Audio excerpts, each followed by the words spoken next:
hey, beautiful energy. Welcome to your self-care moment. If you're here today, it means you care about your skin, your health, and yourself, and that already puts you one step ahead.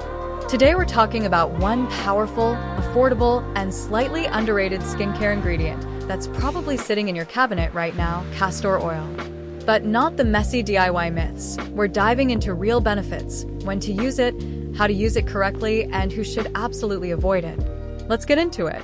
Castor oil comes from the seeds of the castor plant and is rich in ricinoleic acid, a fatty acid known for its anti-inflammatory and antibacterial properties. That's why it's been used for centuries in traditional wellness practices, and today, dermatologists in the world often recommend it as a supportive, occlusive moisturizer. It's thick, it's glossy, it seals everything in, and when used correctly, it can be a game changer. Skin benefits of castor oil. Castor oil acts as an occlusive, meaning it seals moisture into the skin. If you live in colder or deal with winter dryness, this can be incredibly helpful.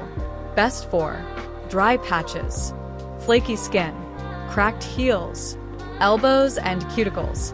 Apply it over a lightweight moisturizer, not directly onto dry skin.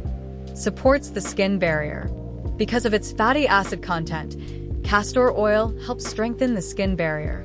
A strong barrier means less irritation, less redness, better hydration retention. If you use retinol or exfoliating acids, this can help reduce dryness, but only in small amounts. Soothes inflammation. Thanks to ricinoleic acid, castor oil may help calm minor inflammation and redness. Some people use it for mild irritation, razor bumps, post-shaving care. But remember, soothing doesn't mean curing. It's supportive, not medical treatment. Gentle makeup remover. Oil dissolves oil. Castor oil can break down. Waterproof mascara. Long wear foundation. SPF buildup. Massage it gently. Wipe with a warm cloth, then follow with a gentle cleanser. Always double cleanse. When should you use it? Best time, nighttime. Because it's thick and glossy, it's not ideal under makeup. Use it as the final step in your nighttime routine. A spot treatment on dry areas. An overnight lip mask. A brow or lash conditioning oil. Very small amount. Start 2 to 3 times per week. More is not better. Now, this part is important. Avoid or be cautious if you have oily or acne-prone skin. Castor oil is highly comedogenic for some people. If you're already struggling with clogged pores, this could make it worse. Sensitive or reactive skin. Always patch test first, especially if you have eczema or rosacea. Fungal acne. Because it's a heavy oil, it may trigger flare-ups in fungal acne-prone skin. Nut or seed allergies. While rare, allergic reactions can happen. Patch test on your inner arm for 24 hours.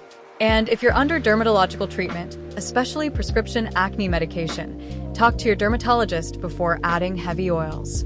Look for cold-pressed, hexane-free, organic, stored in a dark glass bottle.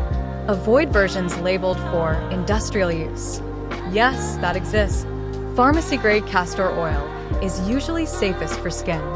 Castor oil will not erase wrinkles overnight, grow lashes in 3 days, cure acne. Skincare is consistency, not magic. Think of castor oil as a supportive tool, not a miracle fix. If you found this helpful, comment below so I know you're taking your skincare seriously this year. And remember, skincare isn't about perfection. It's about protection, nourishment, and self-respect. Stay glowing, stay informed, and I'll see you in the next self-care moment.